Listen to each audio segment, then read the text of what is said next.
melaksanakan ibadah haji. Dan di antara salah satu kewajiban yang harus kita lakukan bersama adalah mengetahui dan berusaha mempelajari apa yang harus kita lakukan, apa yang tidak boleh kita lakukan, apa yang kalau seandainya kita lakukan, kemudian bagaimana solusinya. Itu merupakan di antara kewajiban kita sebagai umat Nabi SAW yang diwajibkan haji oleh Allah Subhanahu wa taala. Kemudian salawat beriringkan salam semoga senantiasa tercurahkan buat junjungan alam Nabi kita yang mulia, uswah dan qudwah kita bersama Muhammad bin Abdullah sallallahu alaihi wasallam. Rasulullah sallallahu alaihi wasallam adalah seorang nabi yang betul-betul mulia dan memiliki akhlak yang luar biasa. Dan kita selalu mengatakan ikhwatul Islam, ketika Allah Subhanahu wa taala memberikan pujian kepada nabi-nabi yang lainnya, maka Allah Subhanahu wa taala memberikan pujian kepada mereka sesuai dengan sifat yang mereka miliki. Seperti misalnya Allah Subhanahu wa taala memberikan pujian kepada Nabi Adam. Nabi Adam itu adalah orang yang selalu kembali dan bertaubat kepada Allah Azza wa Jalla. Disebutkan salah satu sifatnya. Kemudian ketika Allah Subhanahu wa taala ingin memuji Nabi Nuh alaihi salam, maka Allah mengatakan abdan syakura. Nabi Nuh itu adalah seorang hamba yang pandai bersyukur. Kemudian ketika Allah Subhanahu wa taala memuji Nabi Ibrahim, Nabi Ibrahim itu adalah seorang nabi hanifan muslima, seorang nabi yang lurus, yang senantiasa kokoh di dalam agama Allah Subhanahu wa taala. Ketika Allah Subhanahu wa taala memuji nabi yang lainnya seperti Nabi Musa, innahu kana mukhlasa, seorang nabi yang betul-betul ikhlas kepada Allah Subhanahu wa taala. Artinya ketika Allah memberikan pujian kepada para nabi yang lainnya, maka Allah Subhanahu wa taala menyebutkan sifatnya, ini sifat nabi tersebut dan ini sifat nabi ini. Sedangkan ketika Allah Subhanahu wa taala ingin memuji Rasulullah sallallahu alaihi wasallam, maka Allah tidak menyebutkan sifat nabi satu persatu, tetapi Allah Subhanahu wa taala mengatakan bahwa Nabi sallallahu alaihi wasallam wa innaka la'ala khuluqin 'azim. Artinya apabila ada semua sifat yang paling mulia, maka ada pada diri baginda Nabi yang mulia Muhammad bin Abdullah sallallahu alaihi wasallam. Berbicara tentang masalah taubat, Nabi yang pertama. Berbicara tentang istighfar, Nabilah rajanya. Berbicara tentang akhlakul karimah, semuanya ada pada diri Nabi sallallahu alaihi wasallam. Sehingga Allah tidak membacakan sifat Nabi satu persatu, tapi Allah menyebutkan wa innaka la'ala khuluqin 'azim. Engkau itu wahai Muhammad berada memiliki akhlak yang mulia. Karena di dalam ayat ini harus kita perhatikan baik-baik. Ada kalimat ala di dalamnya, wa innaka la'ala. Ala itu artinya di atas. Berarti tidak boleh bagi kita menerjemahkan engkau punya akhlak yang mulia, akhlak yang bagus. Salah artinya. Bukan salah tapi kurang maknanya. Karena ada kalimat ala di atasnya. Artinya seolah-olah ayat ini berbunyi, apabila ada akhlak yang mulia, maka akhlak Nabi berada di atasnya. Itulah makna pujian untuk Rasulullah sallallahu alaihi wasallam, agar kita tahu bagaimana kemuliaan Nabi sallallahu alaihi wasallam, bagaimana Allah Subhanahu wa taala melebihkan Rasulullah sallallahu alaihi wasallam. Dan dikala atau di antara salah satu bentuk Allah melebihkan Nabi sallallahu alaihi wasallam disebutkan di dalam sebuah ayat yang sangat luar biasa, wa rafa'na laka dzikrak, dan kami akan senantiasa mengangkat namamu wahai Muhammad. Bagaimana cara Allah mengangkat nama Nabi? Tidaklah disebutkan nama Allah, kecuali juga disebutkan di sana nama Muhammad bin Abdullah sallallahu alaihi wasallam. Dan di antara bentuknya di dalam kalimat yang selalu kita ulang siang dan malam, asyhadu an la ilaha illallah wa asyhadu anna Muhammadar Rasulullah, atau la ilaha illallah Muhammadur Rasulullah. Apabila disebutkan nama Allah, maka di situ juga disebutkan nama Rasulullah sallallahu alaihi wasallam, dan itulah maknanya wa rafa'na laka dzikrak, kami angkat namamu wahai Muhammad. Sehingga itu merupakan di antara bentuk cara Allah Subhanahu wa taala memuji Rasulullah sallallahu alaihi wasallam.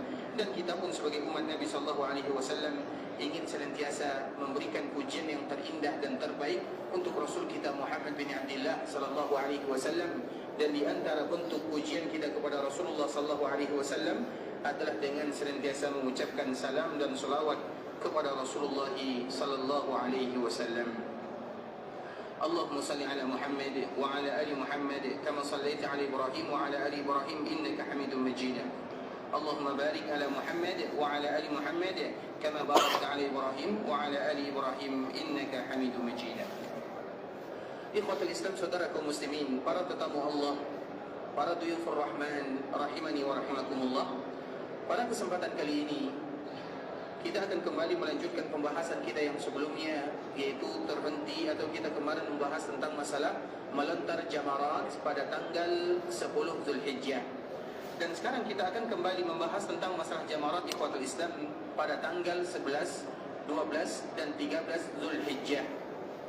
Ikhwatul Islam, ketahuilah sebelum kita menyebutkan tentang masalah ini, secara umum masalah manasik itu adalah sesuatu ibadah yang terkumpul di dalamnya harta dan juga terkumpul di dalamnya jasad dan jasmani kita. Artinya terkumpul antara keduanya. Karena ibadah itu terbagi kepada ibadah yang hanya dilakukan oleh jasad saja, ada ibadah yang berkaitan dengan harta saja. Sedangkan ibadah haji, harta dan jasad masuk ke dalam kedua-duanya. Artinya kita kumpulkan keduanya, sehingga ibadah ini merupakan ibadah yang paling berat di antara ibadah-ibadah yang lainnya. Saking beratnya ibadah ini ikhwatul Islam, maka Allah Subhanahu wa ta'ala mengikat dengan ikatan yang dikembalikan kepada seorang hamba. Man istata'a ilaihi sabila, bagi mereka yang sanggup untuk melakukannya. Maknanya apa ikhwatul Islam? Kalau kita tidak sanggup melakukannya, maka kita tidak dibebankan. Makanya kita lihat ikhwatul Islam, satu-satunya ibadah yang diikat dengan kesanggupan adalah ibadah haji. Kenapa demikian? Karena ibadah ini artinya banyak di antara mereka yang akan tidak sanggup untuk melakukannya. Sehat jasmaninya, mungkin masalah ekonominya kurang, banyak ekonominya, jasmaninya pula kurang, atau banyak alasan-alasan ikhwatul Islam di mana Allah Subhanahu wa ta'ala mengikat dengan masalah kesanggupan kita untuk melakukan ibadah tersebut. Dan kita harus ingat, di antara salah satu sifat umat Nabi sallallahu alaihi wasallam disebutkan oleh Allah Subhanahu wa taala di akhir suratul Baqarah. Itu adalah sifat kita sebagai umat Nabi sallallahu alaihi wasallam. Makanya kalau ada di antara kita yang bertanya, umat Nabi itu bagaimana sifatnya? Jawabannya adalah di akhir surah Al-Baqarah. Makanya akhir surah Al-Baqarah merupakan ayat yang mana ayat tersebut merupakan ayat yang selalu dibaca oleh imam. Karena memang bahkan juga dianjurkan bagi kita untuk membacanya. Bahkan Nabi SAW menyebutkan barang siapa yang membaca dua ayat terakhir dalam surah Al-Baqarah, kafatah.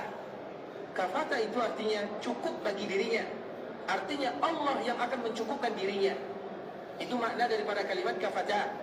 Bahkan surah Al-Baqarah ini ikhwatul Islam adalah surat yang diturunkan oleh Allah Subhanahu wa taala, disebutkan oleh Allah Subhanahu wa taala secara sempurna ketika Nabi SAW berada di Jamarat. Ketika Nabi SAW melontar Jamarat, maka di saat itulah Al-Baqarah disebutkan secara sempurna oleh Allah Subhanahu wa taala. Ini Al-Baqarah itu sudah diturunkan oleh Allah Subhanahu wa taala jauh-jauh sebelumnya.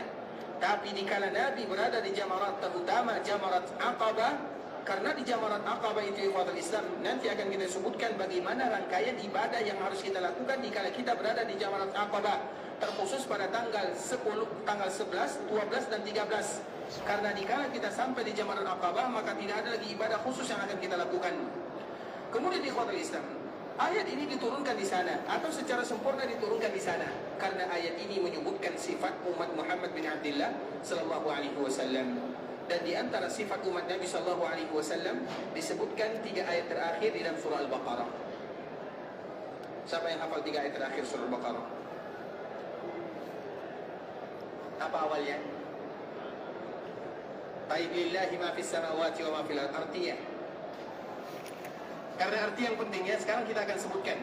Lillahi ma fis samawati wa ma fil ardh. Apa sambungannya? Wa in tubdu ma fi anfusikum aw tukhfuhu yuhasibukum bihillah. Siapa yang tahu artinya? Makanya ayat ini biasa bagi kita karena kita kurang tahu artinya. Tapi kalau kita tahu artinya, agar kita tahu ternyata ayat ini adalah ayat yang paling berat bagi kita bersama. Kenapa ayat ini paling berat ikhwatul Islam? Kita perhatikan baik-baik. Lillahi ma fis samawati wa ma fil ardh. Sesungguhnya milik Allah langit, kerajaan langit dan bumi. Wa in tubdu ma fi anfusikum, kalau sesuatu yang kalian tampakkan, au tukhfuhu, atau sesuatu yang kalian sembunyikan, apa ayat selanjutnya? Yuhasibukum bihillah, maka Allah Subhanahu wa taala akan menghisap semuanya. Apa makna ayat ini? Di dalam beramal ikhwatul Islam, amal itu terbagi kepada dua. Ada amal yang zahir, ada amal yang batin. Amalan yang batin itu ikhwatul Islam berkaitan dengan hati atau berkaitan dengan akal pikiran. Biasanya seorang manusia, kita kalau menghukum manusia, kita tidak boleh melihat niatnya.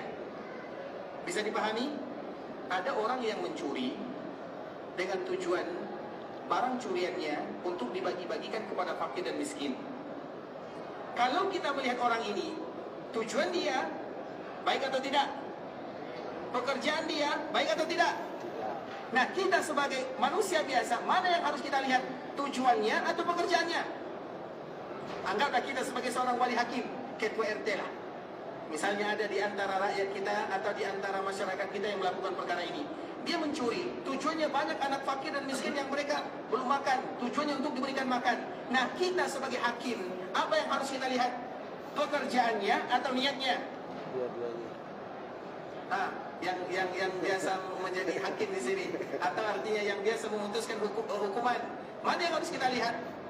Dua-duanya. Tujuannya atau pekerjaannya? Pekerjaannya. Tujuan ikhwatul Islam tidak ada yang tahu. Itu masalah hati. Makanya di dalam agama kita tidak pernah melihat tujuan. Oh, tujuannya kan baik, walaupun salah, tidak ada ceritanya. Paham atau tidak? Macam tak paham je. Bisa dipahami? Di dalam syariat Islam, terutama qadhi ataupun yang semisalnya, yang dilihat itu adalah pekerjaannya. Sedangkan masalah hati itu urusan dia dengan Allah Subhanahu wa taala, bukan urusan dengan manusia. Makanya kita ikhwatul Islam tidak melihat kepada hati. Yang melihat hati itu Allah, bukan kita. Bisa jadi tujuannya bagus, bisa jadi tujuannya tidak bagus, karena kita tidak pernah dituntut untuk melihat apa isi hati orang. Tapi yang dituntut adalah bagaimana pekerjaannya. Tujuannya bagus dan tidak bagus itu urusan Allah Subhanahu wa taala. Maka secara hukum manusia, kalau ada yang mencuri, maka kita terapkan hukuman kepadanya. Sedangkan bisa jadi dikala dia mencuri tersebut, dia diberikan pahala oleh Allah Subhanahu wa taala. Bisa dipahami? Tapi sebagai manusia tetap dijalankan hukuman baginya. Bagaimana misalnya di kampung kalau mencuri, apa hukumannya? Silakan. Kenapa demikian? Karena itu hukum manusia. Sedangkan dia tujuannya kan baik, iya tujuannya bagus, tapi itu urusan dia dengan Allah Subhanahu wa taala. Maka bisa jadi orang melakukan kemaksiatan diberikan pahala oleh Allah. Bisa dipahami? Tapi secara hukum manusia, maka tetap diberikan kepadanya sanksi sebagaimana kesepakatan bersama. Paham atau tidak? Betul dipaham? Baik, insyaAllah semoga semuanya paham ya. Jadi artinya ikhwatul Islam, kita dilihat dituntut untuk melihat amal al-zahirah. Amal al-batinah itu diserahkan kepada Allah Subhanahu wa taala, karena sesuatu yang ada di dalam hati.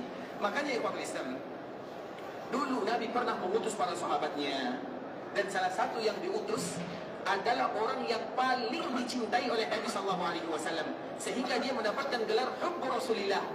Setiap para sahabat mereka punya lakab masing-masing, ada gelar masing-masing. Salah satunya adalah Hubbu Rasulillah, orang yang paling dicintai oleh Nabi. Kira-kira orang yang paling dicintai oleh Nabi siapa? Siapa? Sehingga dia mendapatkan gelar ini. Semuanya dicintai oleh Nabi, semuanya. Bahkan kita sebagai umat Nabi, Nabi sangat cinta dan sayang kepada kita bersama. Tapi ada orang yang dicintai oleh Nabi, sehingga dia mendapatkan lakab Hubbu Rasulillah. Namanya adalah Usamah. Usamah. Siapa nama ayahnya? Usamah bin Zaid. Zaid siapa ayahnya? Harisah. Usamah bin Zaid bin Harisah. Ayahnya adalah orang yang dicintai oleh Nabi, anaknya adalah orang yang dicintai oleh Nabi sallallahu alaihi wasallam. Bahkan di antara bentuk Nabi mencintai Usamah, ketika terjadi Fathu Makkah, maka Nabi sallallahu alaihi wasallam tidak mengizinkan seorang pun masuk ke dalam Ka'bah kecuali orang yang diizinkan oleh Allah, orang yang diizinkan oleh Rasulullah. Artinya betul-betul wahyu. Yang diberikan izin masuk ke dalam Ka'bah itu wahyu dari Allah di zaman Nabi, terutama di kala terjadi Fathu Makkah. Kemudian ikhwatul Islam, di kala terjadi Fathu Makkah, semua orang berada di Makkah. Kemudian yang pertama kali masuk adalah ke dalam Makkah atau ke dalam Ka'bah adalah Rasulullah sallallahu alaihi wasallam. Kemudian Nabi melihat di dalamnya ada patung Nabi Ibrahim. Maka Nabi sallallahu alaihi wasallam mengatakan, sungguh sangat besar kedustaan yang mereka lakukan. Kenapa harus ada patung Nabi Ibrahim? Kapan mereka melihat Nabi Ibrahim? Kenapa harus ada patung Nabi Ibrahim? Bisa dipahami? Sama dengan sekarang ikhwatul Islam, apabila ada orang yang melukis gambar Abu Bakar As-Siddiq, pertanyaannya kapan mereka melihat Abu Bakar As-Siddiq? Paham atau tidak? Makanya itulah yang terjadi ketika Nabi mengatakan kapan Nabi Ibrahim itu, kapan mereka melihat Nabi Ibrahim, sehingga mereka membuat patung untuk Nabi Ibrahim. Amat besar kedustaan mereka. Kemudian dihancurkan oleh Nabi SAW. Kemudian setelah dihancurkan patung-patung yang ada di dalamnya, maka tidak diizinkan orang masuk ke dalamnya kecuali dua. Siapa dia? Sama-sama berkulit hitam, sama-sama berambut keriting, sama-sama kalau dipandang ikhwatal Islam biasa-biasa. Mereka adalah yang pertama Bilal, yang kedua Usamah. Coba bayangkan, tidak Abu Bakar Siddiq, tidak Umar bin Khattab, tidak Utsman, tidak Ali, tapi siapa? Orang yang berkulit hitam, yang berhidung pesek, kemudian berambut keriting. Karena Usamah juga demikian keadaannya. Usamah ayahnya putih, tapi anaknya hitam. Nabi ingin mengajarkan kepada kita bersama bahwa yang mulia itu adalah orang yang dimuliakan oleh Allah Subhanahu wa taala dengan iman dan takwa. Bukan karena harta, bukan karena kedudukan, bukan karena jabatan, bukan karena yang lainnya. Tapi satu-satunya membuat kemuliaan adalah iman dan takwa. Dan contohnya, dikala semuanya menuju ke Ka'bah Musyarrafah, tidak ada yang masuk kecuali dua orang ini. Salah satunya adalah Usamah. Nah, Usamah ini ikhwatul Islam, dia mendapatkan gelar namanya Hubbu Rasulillah, orang yang paling dicintai oleh Nabi. Suatu ketika Nabi utus dia berjuang berjihad di jalan Allah Azza wa Jalla. Kemudian dikala dia berjihad, maka dia berjihad, tiba-tiba maka dia mendapatkan musuh, yang mana musuh ini sudah menyayat Usamah dengan pedangnya. Artinya Usamah sudah terluka. Kemudian Usamah kembali bertahan. Pada akhirnya musuh ini dia tidak lagi bisa melawan Usamah, dan dia terpojok. Dikala dia kalah, hampir kalah, maka musuh ini mengatakan La ilaha illallah. Usamah ragu, apa yang harus dia lakukan? Karena dia tidak lagi bisa melawan Usamah. Tapi ketika Usamah ingin membunuhnya, maka dia mengatakan La ilaha illallah. Usamah ragu. Dalam keraguan tersebut, yang namanya peperangan, sulit untuk berpikir lama. Pada akhirnya Usamah tetap membunuhnya. Kemudian ikhwatul Islam, setelah Allah Subhanahu wa taala berikan kemenangan kepada kaum muslimin, maka Usamah menceritakan perihal tersebut kepada Nabi sallallahu alaihi wasallam. Kemudian apa kata Nabi? Pada saat itulah Nabi betul-betul marah kepada orang yang dia cintai, marah karena Allah Subhanahu wa taala.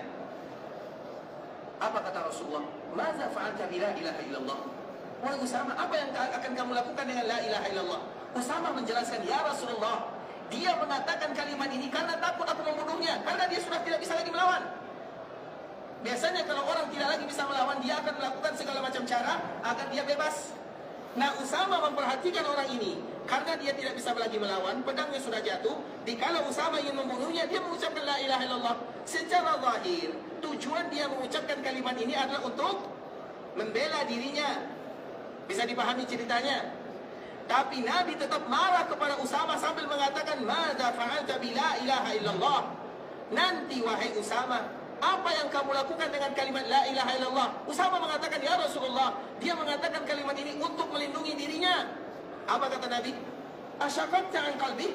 Apakah kamu diperintahkan untuk melihat isi hatinya? Isi hati itu urusan dia dengan Allah. Dia mengucapkan kalimat la ilaha illallah karena takut, karena ini, itu bukan urusan kamu. Urusan kamu dikala dia mengucapkan la ilaha illallah, berarti dia sebagai seorang muslim selesai. Sedangkan hatinya, karena ini, karena itu bukan urusan kita. Bisa dipahami? Begitulah kaum muslimin ikhwatul Islam.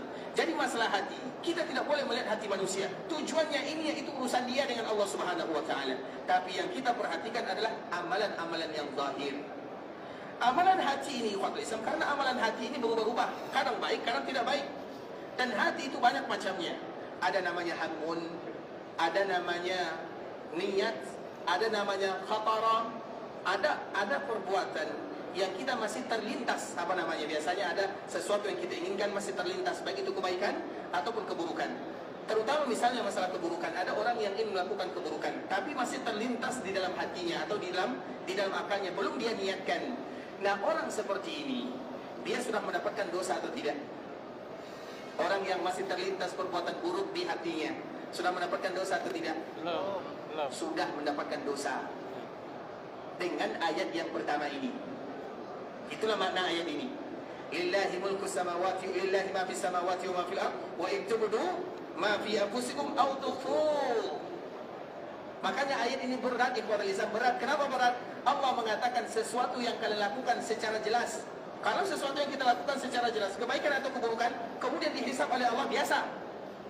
Tapi sesuatu yang ada dalam hati kita, sesuatu yang terlintas dalam pikiran kita, baru terlintas.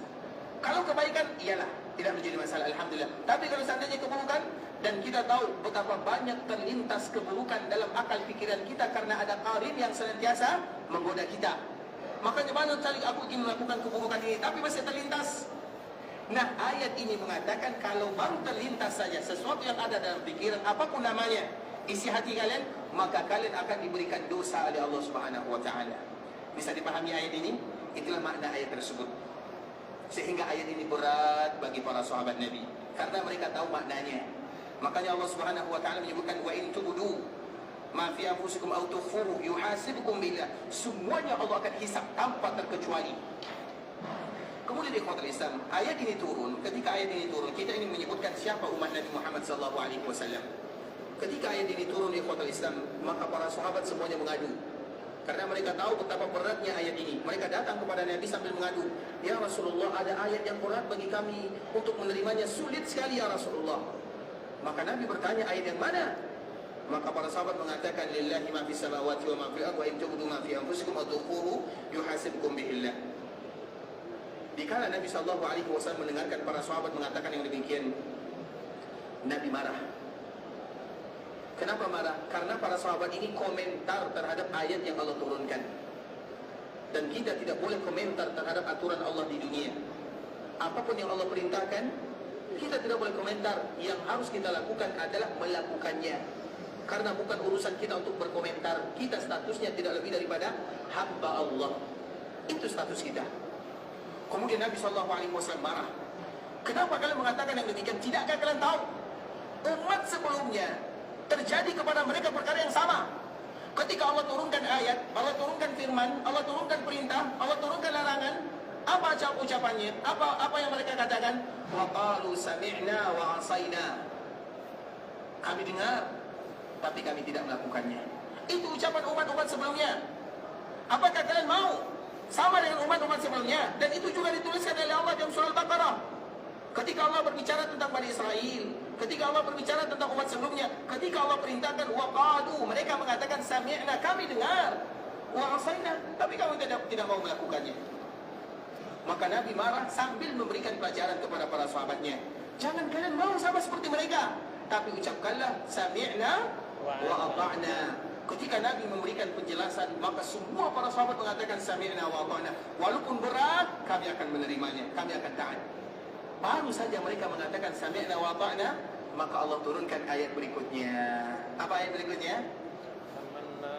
Amana ar-rasulu bima unzila ilaihi min rabbih wal mu'minun kullun amana billahi wa malaikatihi wa kutubihi wa rusulihi la nufarriqu baina ahadin min rusulihi wa qalu sami'na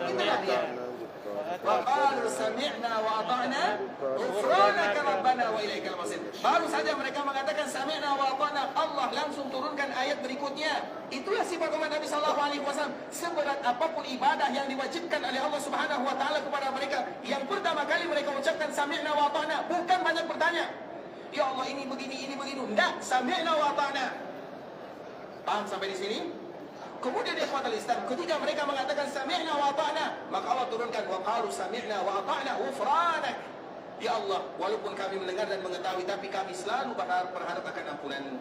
Kemudian dikala mereka mengucapkan sami'na wa ata'na, maka Allah pun turunkan ayat yang paling indah bagi kita bersama. Apa ayat selanjutnya? La yukallifullahu nafsan illa wus'aha. Karena dikala kita melaksanakan perintah Allah dan kita mengatakan sami'na wa ata'na, kadang-kadang dalam aplikasinya tidak sesuai dengan apa yang Allah perintahkan. Iya atau tidak? Kadang kita salat namun tidak sesuai dengan yang Allah inginkan. Kita tetap melaksanakannya, tapi kadang-kadang tidak sesuai dengan yang Allah inginkan. Baru kita takbir Allahu Akbar, kita lupa semuanya. Tidaklah kita tahu dikala kita berada di dalam salat kecuali imam mengatakan assalamualaikum. Oh, saya sedang salat, assalamualaikum. Iya atau tidak? Begitu juga dengan ibadah-ibadah yang lainnya. Kita tetap melaksanakan perintah Allah Subhanahu wa taala, tapi kadang-kadang tidak sesuai dengan apa yang Allah harapkan, atau karena kesulitan, maka Allah turunkan ayat yang ketiga, la yukallifullahu nafsan illa wus'aha. Kenapa kita mengatakan yang demikian? Allah tidak akan membebankan kepada seorang hamba di luar daripada kesanggupannya. Salah satu tujuannya dikala kita melaksanakan ibadah haji ini. Ibadah haji, apapun yang diperintahkan oleh Allah sesuai dengan waktunya, kita mengatakan sami'na wa ata'na. Itu yang pertama kali harus terucap dari lisan kita. Tapi kalau fakta lapangannya, kalau seandainya berbeza, ada masalah, tidak mungkin lagi bagi kita melakukannya, dan kita sudah berusaha semaksimal mungkin, maka ingat, la yukallifullahu nafsan. Paham atau tidak? Sekarang kita membahas tentang masalah ibadah haji. Pembahasan kita ini kadang-kadang tidak sesuai dengan fakta dan realita. Kadang ada kesulitan yang tidak kita sadari, yang tidak kita sangka-sangka, yang tidak kita duga-duga. Banyak tantangan, banyak kerintangan, agendanya seperti ini, tata caranya seperti ini. Kita sudah tahu itu semua, dan kita mengatakan sami'na wa ata'na, tapi pas di lapangan tidak sesuai dengan realita atau fakta atau pembahasan kita. Maka di saat itulah kita ingat kepada firman Allah, la yukallifullahu nafsan illa wus'aha. Tapi kapan la yukallifullahu nafsan illa wus'aha? Setelah sami'na wa ata'na, kita dengarkan dan kita berusaha melakukannya. Setelah kita semaksimal mungkin berusaha untuk melakukannya, tiba-tiba tidak sesuai dengan apa yang telah disebutkan, maka ingat, la yukallifullahu nafsan illa wus'aha. Di saat itulah banyak para jemaah haji yang nanti mereka akan dimudahkan oleh Allah Subhanahu wa taala, dan salah satu kemudahannya mereka tidak lagi membayar dam dengannya. Bisa dipahami sampai di sini pembahasan kita? Paham insyaallah semuanya? Kalau paham sudah selesai ya. Baik, ikhwatul Islam. Artinya ikhwatul Islam, itulah gunanya. Salah satu contohnya misalnya sekarang kita melontar jamarat. Karena pembahasan kita sebelumnya banyak sekali ikhwatul Islam. Dikala kita berada di Arafah, dikala kita berada di Arafah, wajibnya sampai matahari terbenam. Kemudian tiba-tiba kita sudah berusaha semaksimal mungkin, tidak bisa kita meninggalkan Arafah sampai matahari terbenam. Karena bisa jadi kita takut, bisa jadi rombongan semuanya sudah meninggalkan kita semuanya, lain ceritanya. Tapi kita tetap sami'na wa ata'na. Karena apabila ada orang yang meninggalkan Arafah sebelum matahari terbenam, berarti mereka telah meninggalkan wajib-wajib haji. Kalau mereka meninggalkan wajib haji, apa konsekuensinya? Dam. Maka nanti siap-siap bayar dam banyak-banyak ya. Siap atau tidak nih? Wajah-wajah tidak siap semuanya. Nah, bagaimana kalau kita sudah berusaha tapi kita tidak bisa? La yukallifullahu nafsan. Itulah keadaannya. Artinya tidak semua dikala kita meninggalkan kewajiban namun kita tidak sanggup, tidak semuanya tidak mesti bagi kita bayar dam. Bagi siapa? Bagi mereka yang sudah berusaha semaksimal mungkin. Kalau mereka sudah berusaha. Tapi kalau belum ada usahanya, bayar dam di sana. Karena kita telah meninggalkan, karena lalai namanya. Makanya harus kita bedakan kalimat ini, ikhwatul Islam, sehingga agar kita tahu ternyata Allah mewajibkan kepada kita ibadah-ibadah apapun bukan untuk menyusahkan. Allah tidak ingin menyusahkan kita. Dikala kita melaksanakan ibadah haji, bukan berarti Allah ingin menyusahkan kita. Kalian berpanas-panasan di Arafah, berpanas-panasan nanti di Mina, kepanasan di Mina, nanti kalian bermalam tanpa ada atap di Muzdalifah. Bukan itu tujuan Allah Subhanahu wa taala. Allah tidak pernah menginginkan ibadah dari kita. Ketika kita berhaji, apakah Allah butuh kepada ibadah haji yang kita lakukan? Enggak. Siapa yang butuh? Kita yang butuh. Kita yang membutuhkan, yang memerlukan ibadah yang kita lakukan. Ingat itu baik-baik. Allah tidak butuh kepada hambanya. Kalau seandainya semua hamba yang ada di dunia semuanya ingkar, berbuat maksiat, kufur kepada Allah, tidak akan kurang kekuasaan Allah Subhanahu wa taala. Sebaliknya, kalau seandainya semuanya bertakwa, beribadah, tidak akan bertambah kekuasaan Allah Subhanahu wa taala. Allah Maha Kuasa, Allah Maha Jaya. Hamba beribadah, hamba tidak beribadah, bahkan tidak ada hamba pun, Allah Maha Kaya. Tidak ada dunia, tidak ada langit, tidak ada bumi, Allah tetap zat yang Maha Kaya. Allah tetap zat yang Maha Pemurah. Karena kalau seandainya tidak ada yang namanya hamba manusia yang bernama manusia, maka Allah akan menciptakan hamba yang lain namanya. Dan kita tidak tahu, ikhwatul Islam, apakah Allah masih memiliki hamba yang lain? Kita tidak tahu. Itu urusan Allah Subhanahu wa taala. Urusan kita bagaimana status kita sebagai hamba Allah, taat kepada Allah, agar kita tahu dikala kita beribadah, yang memerlukan ibadah tersebut adalah diri kita, bukan Allah yang perlu kepada ibadah yang kita lakukan. Insyaallah sampai di sini paham ya.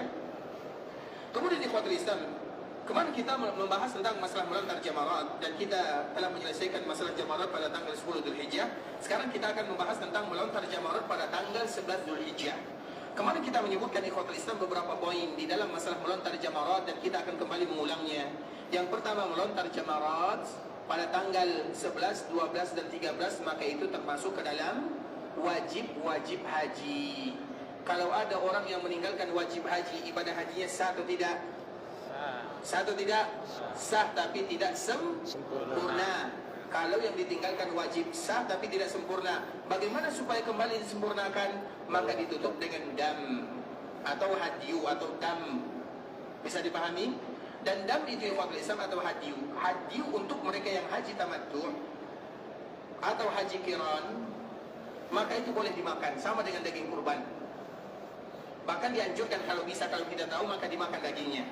Namun kalau di sini susah bagi kita untuk memakannya. Jangankan memakan dagingnya, melihat dagingnya saja tidak mungkin. Jangankan melihat dagingnya, melihat kambingnya pun susah. Makanya ikhwatul Islam, di dalam masalah dam kita harus bertanggung jawab dan harus berhati-hati di sana. Kalau seandainya Allah mudahkan bagi kita berputar-putar, karena ada di antara kita yang ahli ingin mengetahui situasi dan kondisi. Lihat di sana, pergi jalan ke sana, pergi jalan ke sini, sampai-sampai pada akhirnya mereka sampai di tempat orang yang menyembelih. Karena di Mina itu ada tempat menyembelih yang paling besar. Makanya Mina kulluha manhar. Kata Nabi SAW, Mina itu disebut semuanya ada, semua lokasi Mina itu ada tempat menyembelih. Maka Mina disebut dengan Mina karena diambil dari kata-kata yumna. Dan yumna itu artinya adalah tempat di mana kita menumpahkan darah hewan untuk Allah Subhanahu wa taala. Maka disebut dengan Mina. Sehingga nanti kalau ada di antara kita yang bisa melihat situasi dan kondisi, maka silakan dia memilih. Oh, ini undang untuk saya beli, langsung dipotong, selesai. Itu tanggung jawab dia di hadapan Allah Subhanahu wa taala. Kalau bisa. Tapi kalau tidak bisa, maka boleh diwakilkan.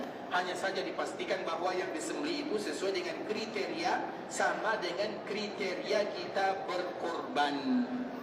Makanya selalu kita menyebutkan ikhwatul Islam, kalau seandainya biasanya di daerah kita korban sapi atau kerbau, ya atau tidak? 1 ekor sapi, 1 ekor kerbau biasanya berkongsi di sana 7 orang. Biasanya 1 orang berapa bayar? Sekarang berapa bayar 1 orang sekarang? 3.800.000. 3.800.000 ya? Terlalu mahal ya Pak ya? Dari daerah mana? Apa dari daerah mana? Batam ya, Batam ya, karena dia berseberangan dengan. Kalau di daerah Riau, nanti pindah ke Riau saja Pak ya. Terakhir di Riau masih 3.100.000, 3.200.000 tergantung daerahnya. Tapi ada yang 3.800.000, ada yang 4 juta. Nah, kalau seandainya itulah korban kita, maka harga dam kita juga harus sama. Dam kita berapa harganya sekarang? 2,5. Di sini? Ya. Berapa? 2,5 apa? 2.500.000. 2.500.000. Bapak tadi katanya 3.800.000. Di sini 2.500.000 terkorok. Dia atau tidak? Ya. Itu tanggung jawab kita. Agar kenapa ya Pak Islam? Karena dia sama statusnya. Sebagaimana yang terbaik dalam berkorban, yang terbaik pula masalah hadyu. Sehingga masalah hadyu itu Pak Islam minimal beda-beda tipis lah. 3.800.000, 3.500.000. Jangan 2.500.000. Terlalu banyak bedanya. Karena sama. Bisa dipahami? Ini ibadah yang luar biasa ikhwatul Islam, dan ini bukan ibadah main-main. Karena sama statusnya. Nah, kalau kurban, biasanya kurban, kalau kita berkorban, boleh tidak kita memakan daging korban kita? Bukan boleh, dianjurkan. Begitu juga dengan hadyu. Hadyu itu kalau kita tahu, maka boleh bagi kita mengambilnya. Kemudian kita makan dan kita sisanya kita sedekahkan, sama hukumnya. Sama hukumnya. Kalau itu hadyu. Tapi kalau itu adalah dam, karena harus kita bedakan hadyu dengan dam. Hadyu itu adalah bagi orang yang melakukan haji tamattu' dan qiran. Mereka membayar, mereka menyembelih kambing bukan karena mereka salah. Bisa dipahami? Hadyu itu bukan karena kita salah, tapi karena kita mengumpulkan umrah dan haji dalam satu perjalanan. Makanya orang tamattu', orang qiran, mereka bayar hadyu. Hadyu itu artinya hadiah untuk Allah ketika dia dimudahkan oleh Allah melakukan ibadah dan mengumpulkan umrah dengan haji. Padahal kita tahu ikhwatul Islam, ibadah haji itu tidak jauh beda. Apalagi ibadah qiran dengan ifrad. Qiran dengan ifrad itu tidak ada bezanya, sama semuanya. Tapi apa bezanya? Ifrad tidak bayar hadyu, qiran bayar hadyu. Padahal amalannya sama. Datang ke Mekah tawaf, setelah tawaf sa'i, setelah sa'i dia tidak membuka pakaiannya, tetap dalam keadaan ihram sampai tanggal 8. Tanggal 9, tanggal 10, dikala dia melontar, mencukur, baru dia buka. Sama semuanya, tidak ada bezanya. Bezanya yang satu bayar hadyu, satu tidak. Kenapa demikian? Karena itu hukum Allah Subhanahu wa ta'ala. Artinya yang satu niatnya umrah, yang satu niatnya tidak umrah. Itu saja bezanya. Makanya ikhwatul Islam, di dalam masalah haji, kita tidak boleh main-main di sana. Dan setiap kita bertanggung jawab sebagaimana kita bertanggung jawab untuk korban kita masing-masing, maka kita juga bertanggung jawab untuk haji kita masing-masing. Bagaimana bentuknya, sifatnya, fisiknya harus kita bertanggung jawab. Begitu juga bagaimana kapan disembelihnya juga harus bertanggung jawab. Maka tidak menjadi masalah kalau ada di antara kita yang selalu bertanya dan rajin bertanya, bagaimana hajinya, bagaimana bentuknya. Biasanya itu bisa difoto atau difoto secara umum mana hajinya. Bisa ikhwatul Islam, terutama di zaman sekarang ini dimudahkan. Karena biasanya kalau jujur itu biasanya transparan. Kalau sudah mulai tutup-tutupan, apa namanya kalau sudah mulai ditutup-tutup? Itu bohong ya? Karena biasanya kalau yang jujur itu transparan, terbuka aman, tidak ada masalahnya. Karena kita jujur. Tapi kalau sudah mulai ditutup-tutupi, itu mulai ada tanda ketidakjujuran di dalamnya. Itulah kita harus berhati-hati. Dan itu pekerjaan kita bersama ya, terutama kepada keluarga. Kita kan sering kalau sudah menutup-nutupi sesuatu masalah kepada keluarga, bisa jadi kita ada masalah atau kita tidak ingin mengungkapkan fakta kepada mereka semuanya. Dan itu kaedah di dalam dunia ikhwatul Islam. Kalau sudah mulai ditutup-tutupi, maka boleh bagi kita untuk mencari kenapa dia melakukan yang demikian. Makanya nanti kalau kita melaksanakan ibadah ini, apalagi yang wajib-wajib itu ikhwatul Islam, maka itu merupakan tanggung jawab kita masing-masing di hadapan Allah Subhanahu wa taala untuk memastikan ibadah agar ibadah haji kita merupakan ibadah haji yang sempurna. Kemudian ikhwatul Islam, melontar jamarat itu hukumnya adalah wajib.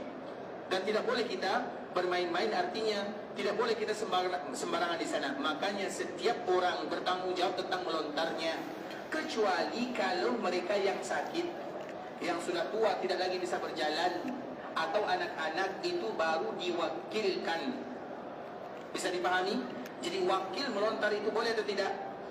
Hukum asalnya tidak boleh, karena itu tanggung jawab kita masing-masing.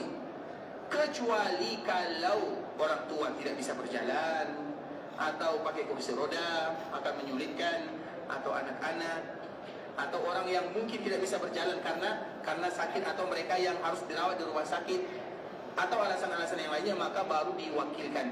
Bahkan itu pun ikhwatul Islam disebutkan oleh para ulama. Kalau ada yang mewakilkan melontar jamarat, maka hendaklah batu yang akan dijadikan untuk melontar itu diberikan oleh orang yang semestinya harus melontar, kemudian dia berikan kepada wakilnya. Bisa dipahami? Contoh misalnya, kita bawa orang tua, atau kita satu rombongan. Dalam satu rombongan ada teman, ada orang tua yang tidak mungkin bagi dia melontar. Jadi bagaimana solusinya? Apa yang harus kita lakukan? Dia ingin mewakilkan kepada kita, maka batunya harus suruh dia yang cari. Kenapa demikian? Sehingga ada tanggung jawabnya. Karena itu sebenarnya adalah urusan dia, bukan urusan kita. Bisa dipahami atau tidak? Artinya nanti dikala dia mencari, kemudian diberikan kepada kita yang akan mewakilinya, seolah-olah ada nilai usaha dirinya di dalam hal tersebut. Kemudian batu tersebut kita bawa ke jemaat, perpanjangan tangan dari orang yang kita wakilkan, atau dari orang yang kita wakili dirinya.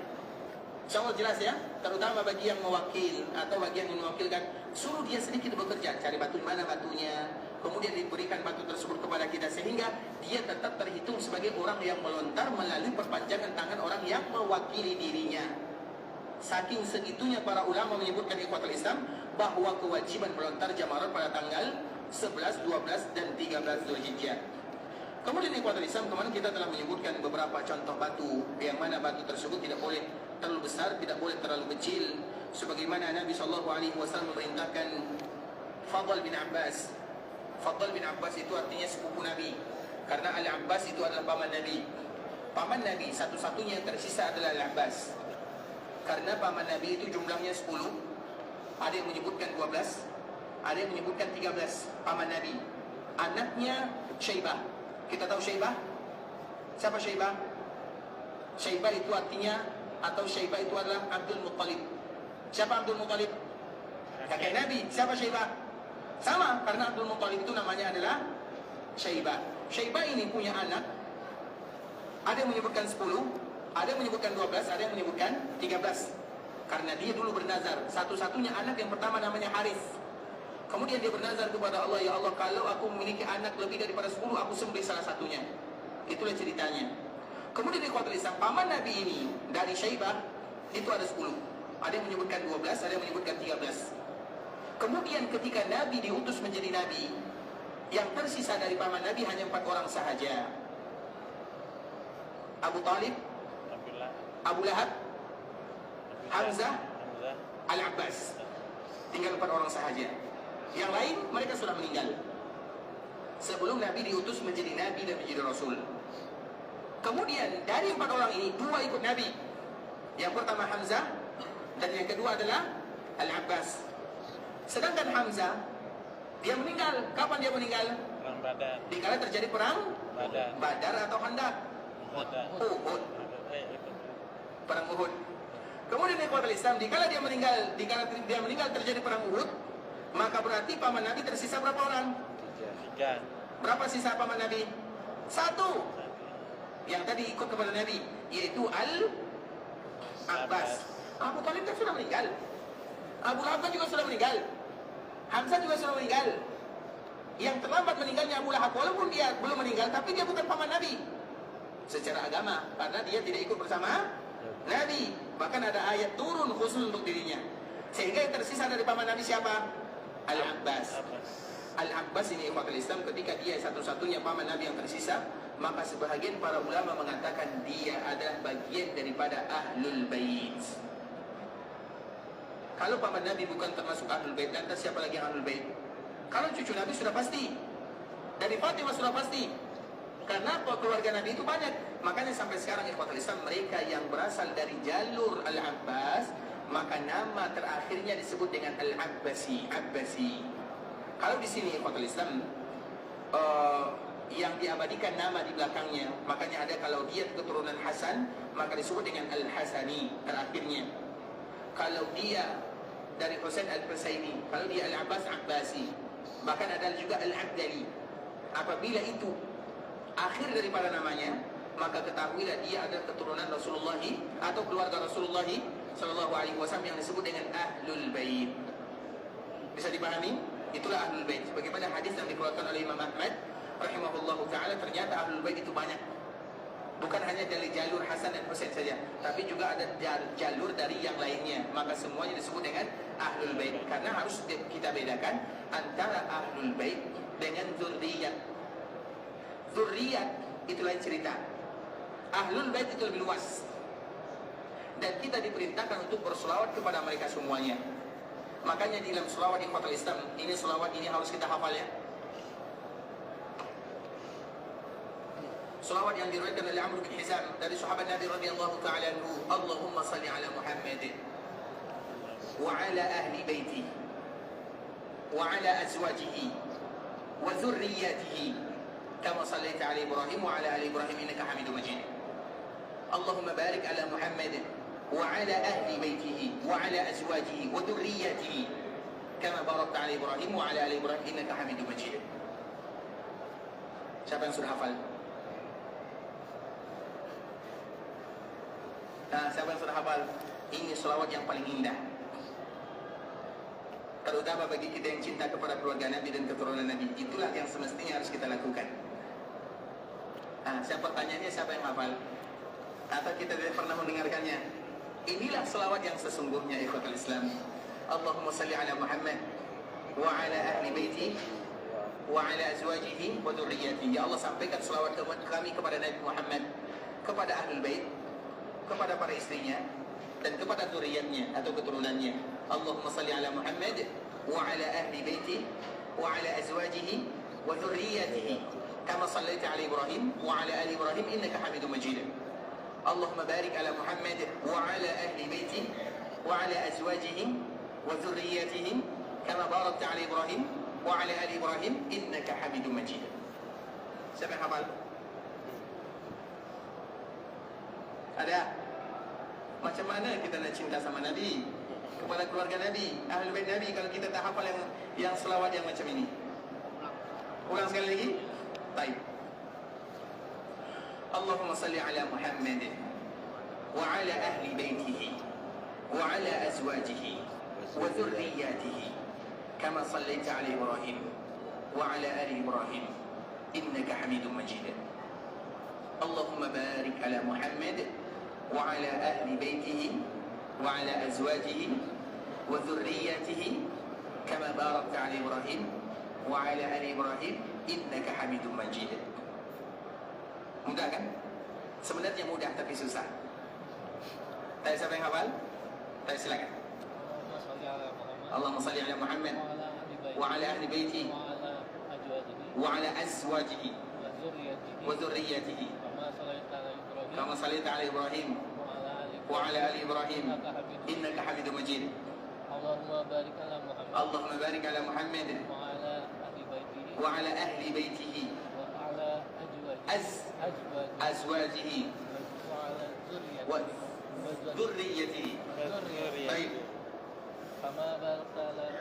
Kama barakta ala Ibrahim wa ala ali Ibrahim. Masya Allah. Mau yang kuning atau yang ini? Makkah atau Madinah? Makkah. Baik, barakallah. Sehat selalu ya. Pulang-pulang ke rumah nanti belajar tahsin ya. Masya Allah. Salah satunya adalah Ahlul Bait. Dan Ahlul Bait itu salah satunya adalah Al-Abbas dan keturunannya. Al-Abbas itu punya beberapa orang anak. Yang terkenal adalah Abdullah bin Abbas. Itu yang terkenal. Kemudian di Abbas banyak itu ikhwatul Islam, dan semua mereka terhitung orang-orang yang berada di dekat Rasulullah sallallahu alaihi wasallam. Nah, salah satu yang ikut haji bersama Nabi adalah Fadl bin Abbas. Dan dia dekat dengan Nabi sallallahu alaihi wasallam terutama dalam masalah melontar jamarat. Maka dia mengatakan, qala li Rasulullah sallallahu alaihi wasallam ghadata yaum an-nahar. Nabi sallallahu alaihi wasallam mengatakan kepada diriku di waktu duha ketika tanggal 10 Zulhijjah. Apa kata Nabi? Hati faltaqil li hasa. Berikan kepadaku hasa. Jadi hasa, kerikil yang dijadikan melontar, boleh dicari dengan berbagai macam cara. Kalau kita tidak mendapatkan kecuali harus dibeli, maka boleh bagi kita membelinya. Tapi jangan kita menjadi pedagang batu kerikil nanti di sana. Artinya boleh dibeli kalau kita tidak mendapatkannya. Bisa dipahami? Atau kita upahkan kepada orang lain. Misalnya kalau kita tidak mendapatkan. Kemudian ikhwatul Islam, falaqitu lahu hasayatin misla hasal qadam. Fawada'tuhunna fi yadi. Aku ambil beberapa kerikil yang kemarin kita sebutkan sifatnya sebesar ini, kemudian aku letakkan di tangan Nabi sallallahu alaihi wasallam. Apa kata Nabi? Bi amsali haula wa iyyakum wal ulu. Kalau kalian ingin mengambil batu kerikil seperti ini, kata Nabi, seperti ini, diulang-ulang oleh Nabi. Artinya tidak boleh kita lewat terlalu besar, tidak boleh terlalu kecil. Wa iyyakum wal ulu. Hati-hati kalian dalam masalah perkara ulu. Fa inna ma ahlaka man kana qablakum al-ghulu fid din. Jangan kalian terlalu berlebihan dalam masalah agama. Karena orang-orang sebelum kalian mereka binasa karena terlalu berlebihan dalam masalah agama semuanya.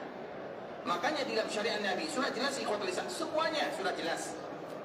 Kalau kita hulu berlebihan di sana, maka itu sama dengan orang-orang sebelumnya. Sehingga dari hadis ini ikhwatul Islam banyak kita ambil pelajaran. Salah satunya adalah bagaimana bentuk haso yang akan kita jadikan sebagai melontar dikala kita berada di jamarat. Kemudian ikhwatul Islam, kemarin kita juga telah menyebutkan hadis bahwa melontar sebagaimana hadis Jabir bin Abdullah, rama Rasulullah sallallahu alaihi wasallam al-jamrata yaum an-nahar duha. Nabi melontar jamarat pada tanggal 10 Zulhijjah pada waktu duha. Dan boleh setelahnya waktu duha, yaitu mulai dari syuruk, dan waktu habis melontar jamarat pada tanggal 10 sampai sebelum subuh. Waktunya panjang sekali. Kemudian ikhwatul Islam, wa amma ba'd, adapun setelah yaumun nahar tanggal 11, 12 dan 13, ingat pelajaran kita, wa amma ba'd fa idza zalat asy-syams. Adapun setelah waktu yaumun nahar, maka tidak boleh melontar kecuali setelah zawal atau beberapa menit sebelum zuhur atau setelahnya sampai waktu subuh pada hari berikutnya. Kemudian hadis Abdullah bin Umar, kunna natahayyan fa idza zalat asy-syamsu ramaina. Waktu melontar pada tanggal 10, 11 dan 12, kami betul-betul menunggu matahari tergelincir. Artinya Abdullah bin Umar, mereka sudah berada di jamarat, tapi mereka tidak mau melontar sampai matahari tergelincir. Matahari tergelincir artinya sebelum zuhur. Pas matahari tergelincir, maka kami melontar jamarat di sana. Artinya betul-betul waktunya ketika matahari tergelincir. Kemudian dari Nafi anna Abdullah bin Umar kana yaqul la turmar jimar fil ayyami thalatha hatta tazul asy-syams.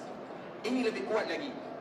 Jangan kalian melontar. Ingat, la turma, jangan dilontar, jangan kalian melontar jamarat pada tanggal atau 3 hari 11, 12 dan 13 kecuali setelah matahari tergelincir. Kemudian begitu juga sebagaimana yang dikeluarkan oleh Imam At-Tirmidzi dari Jabir, wal amalu ala hadzal hadis inda aktsar ahli ilmi annahu la yurma ba'da yaumin nahar illa ba'da zawal. Tidak ada yang melontar setelah hari zawal, setelah yaumun nahar, setelah tanggal 10 kecuali setelah zawal.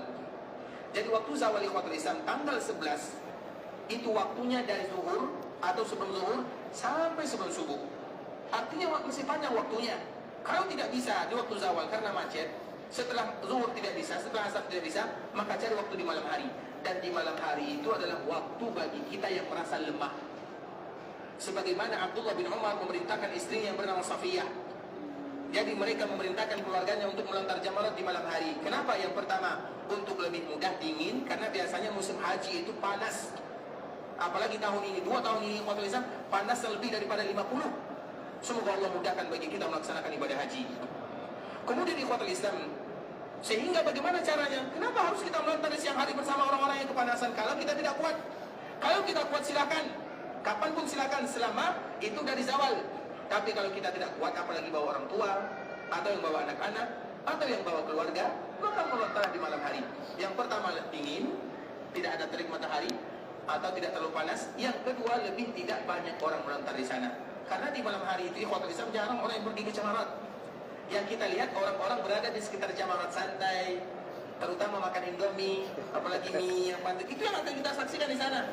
Kalau melontar itu di siang hari, sehingga di malam hari waktunya lebih lapang. Kenapa harus kita mencari bersempit-sempitan kalau kita tidak kuat?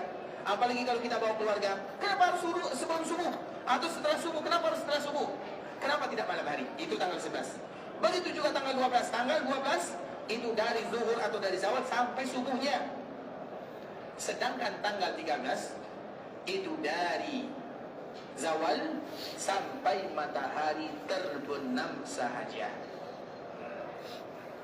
Dan kita selalu mengatakan untuk yang tanggal 12, bagi mereka yang ingin cepat-cepat pulang atau yang ingin mengambil nafar awal, jangan pulang sebelum mereka melontar, dan melontarnya di waktu zawal. Karena apabila kita melontar sebelum zawal, berarti kita dikhawatirkan meninggalkan wajib-wajib haji, dan kita mampu di sana.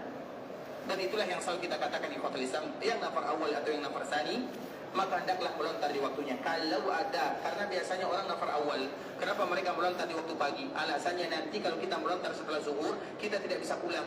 Cara pulang banyak di ikhwatul Islam, taksi insya Allah banyak, apalagi sudah tanggal 12, kita bisa keluar berjalan kaki, keluar sebentar. Atau misalnya, karena apabila ada orang nafar awal mereka harus keluar sebelum matahari terbenam. Tapi kalau seandainya mereka sudah keluar dan macet sampai matahari terbenam, mereka tetap boleh meninggalkan Mina. Bisa dipahami? Kita ulang lagi. Orang nafar awal hukum asalnya wajib meninggalkan Mina sebelum matahari terbenam. Kalau ada yang ingin mengambil nafar awal lewat matahari terbenam, wajib nafar tsani. Kecuali bagi mereka yang sudah bersiap-siap masuk mobil, masuk bis, tiba-tiba karena macet banyak orang, sehingga mereka tidak bisa meninggalkan Mina sebelum matahari terbenam, setelahnya, bahkan setelah maghrib, tidak menjadi masalah. Mereka tetap diizinkan untuk keluar meninggalkan Mina. Apalagi kemudahan yang akan kita dapatkan. Sebegitu mudah diberikan solusi dalam agama. InsyaAllah paham semuanya ya? Paham semuanya? Karena kalau kita sudah paham ikhwatul Islam, kita tutup dulu sampai di sini. InsyaAllah kita akan sambung pembahasan keesokan hari biiznillah ta'ala. Ada yang bertanya?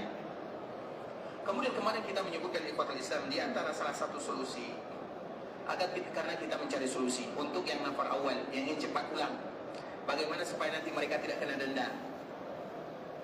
Di antara salah satu solusinya adalah dengan menjamak. Makanya kemarin kita menyebutkan jamak itu bukan hanya salat, tapi ada juga namanya menjamak melontar jamarat. Supaya apa ya ikhwatul Islam? Supaya kita tetap melontar di waktu-waktunya. Makanya sebagian solusi ini disebutkan oleh ulama-ulama, terkhusus ulama-ulama Malikiyah. Dan ini diambil dari hadis Nabi SAW, dikumpulkan 2 waktu melontar, yaitu tanggal 11 dan tanggal 12. Silakan dipilih. Mau melontar tanggal 11, tapi ingat ya, bagi mereka yang ada uzur, seperti orang sakit, orang tua, petugas, dokter, dan yang semisalnya. Kalau ada uzur ikhwatul Islam, lakukan ini. Jamak itu ikhwatul Islam, kita ambil salah satunya. Kalau kita tidak bisa melontar tanggal 11, maka kita menjamak pada tanggal 12. Berarti tanggal 12 kita akan melontar 2 kali. Untuk satu tanggal 11 dan yang kedua untuk tanggal 12. Solusi. Kalau kita ingin ambil nafar awal dan kita harus meninggalkan Mina pagi-pagi tanggal 12 dan itu yang terjadi, maka lakukan jamak takdim. Melontar jamarat pada tanggal 11 setelah zawal, lakukan 2 kali. Yang satu untuk tanggal 11, yang satu untuk tanggal 12. Apa lagi yang akan kita cari? Mudah atau tidak? Sehingga tidak ada alasan bagi kita meninggalkan kewajiban. Jangan lagi kita mengatakan, Ustaz, kenapa sebelum zawal? Kita tidak membahas masalah mazhab ikhwatul Islam. Kalau membahas masalah mazhab, kita tidak akan selesai. Tapi kita ingin kembali kepada apa yang disebutkan oleh para sahabat Nabi. Kunna natahayyan, fa idza zalat asy-syamsu ramaina. Kami betul-betul tidak satu pun di antara kami yang melontar kecuali setelah matahari tergelincir. Kemudian tiba-tiba, Ustaz, macet. Tidak ada macet sekarang lagi. Macet itu di waktu-waktu tertentu sahaja. Apalagi jemaah itu sudah 5 lantai ikhwatul Islam, 5 lantai. Iya, memang karena memang macet di ikhwatul Islam, macet tidak akan bisa dihindari. Tapi bisa bagi kita mencari waktu alternatif yang lain atau solusi-solusi yang tadi telah kita tawarkan. Jelas semuanya ya? Soal jelas nih? Insyaallah. Apalagi masalah melontar. Jangan melontar sebelum matahari tergelincir. Melontarlah setelahnya. Dan kalau kita ingin aman, melontarlah di malam hari. Lebih aman, lebih mudah. Dan kita ingin ikhwatul Islam, karena setiap kita yang melaksanakan ibadah haji yang mulia ini, setiap kita punya cerita. Ada di antara kita melaksanakan ibadah haji, meninggalkan keluarganya, anaknya yang masih kecil, istrinya yang masih hamil, anaknya yang baru melahirkan, meninggalkan orang tuanya. Kadang bisa jadi mereka tidak lagi melihat keluarganya untuk selama-lamanya. Setiap kita punya cerita. Karena perjuangan yang luar biasa untuk melakukan ibadah yang mulia, maka jadikanlah ibadah ini betul-betul untuk Allah secara sempurna, semaksimal mungkin. Kalau kita tidak lagi sanggup melakukannya, maka kita kembalikan kepada kaidah yang pertama, la yukallifullahu nafsan illa wus'aha. Jangan lakukan kecuali yang terbaik. Jangan pernah mencari keringanan-keringanan. Makanya ikhwatul Islam, kalau kita berbicara, makanya para ulama betul-betul mereka memperhatikan dalam masalah ini kita ambil mazhab Maliki, dalam masalah ini kita ambil mazhab Syafi'i, dalam masalah ini kita ambil mazhab Hambali. Itu namanya mencari-cari keringanan namanya. Kalau kita betul-betul komitmen dengan satu mazhab, ambil, silakan lakukan semuanya. Komitmen di sana, tidak menjadi masalah. Kalau kita misalnya kebanyakan kita Syafi'i, lakukan apa yang disebutkan oleh Syafi'i. Dan Imam Syafi'i melontar setelah zawal. Bisa dipahami? Lakukan secara komitmen. Oh, itu kan berbeda mazhab. Kita tidak boleh berdebat di sini, ikhwatul Islam. Di kita melaksanakan ibadah haji, perdebatan hanya akan mengeraskan hati. Kita tidak ingin hati kita keras di sini. Kita ingin ukhuwah, kita ingin sama-sama beribadah kepada Allah. Kalau kita yakin, silakan dilakukan. Tapi inilah yang dilakukan oleh Nabi SAW dan yang dituntut bagi kita untuk melakukannya. Dan semoga Allah Subhanahu Wa Taala memudahkan bagi kita untuk melakukan ibadah yang mulia ini, ikhwatul Islam. Kita betul-betul berjuang, berusaha semaksimal mungkin untuk mendapatkan haji yang terbaik. Apalagi haji kita adalah haji yang pertama terkhusus bagi kita yang melaksanakan haji Islam. Kita ingin menghadiahkan, melakukan sesuatu yang terbaik untuk Allah Subhanahu Wa Taala, sehingga nanti kalau kita meninggal, kita bisa mempertanggungjawabkan semua amalan kita setelah kita berjuang dan berusaha. Dan kita tutup pembahasan kita ini, yang benar dari Allah Subhanahu Wa Taala, yang salah dari diri kami pribadi karena kurangnya ilmu kami, karena kebodohan, karena kejahilan kami. Kami mohon dimaafkan kalau ada kata-kata yang salah, kalimat-kalimat yang kurang tepat, bahasa-bahasa yang kurang berkenan di hati, kami mohon dimaafkan. Dan insya Allah kita akan kembali menyambung pembahasan kita keesokan hari. Bagi kita yang ingin pergi melaksanakan ibadah haji, semoga Allah Subhanahu Wa Taala memudahkan perjalanannya, melancarkan urusannya, senantiasa memberikan kesehatan, keberkahan, kemudahan dalam apapun yang akan dia lakukan. Kita berharap kepada Allah agar semua doa-doa kita diterima oleh Allah, agar semua ibadah kita juga diterima oleh Allah Subhanahu Wa Taala, agar setiap rangkaian yang kita lakukan betul-betul karena Allah Subhanahu Wa Taala dan diangkat oleh Allah Subhanahu Wa Taala. Dan kita termasuk di antara hadis yang disebutkan oleh Rasulullah SAW ketika Allah mengatakan kepada para malaikatnya, wahai malaikatku, saksikanlah bahwa semua yang melakukan ibadah ini aku ampunkan dosa-dosanya. Dan semoga Allah ampunkan dosa kita bersama dan dimasukkan kita ke dalam surganya. Amin amin ya rabbal alamin. Kita tutup dengan doa kafaratul majlis. Subhanakallahumma bihamdika asyhadu an la ilaha illa anta astaghfiruka wa atubu ilaik. Wa sallallahu wa sallam ala nabiyyina wa habibina wa khalilina wa sayyidina Muhammadin wa ala alihi wa sahbihi wa sallam tasliman katsira. Assalamualaikum warahmatullahi wabarakatuh. Waalaikumsalam.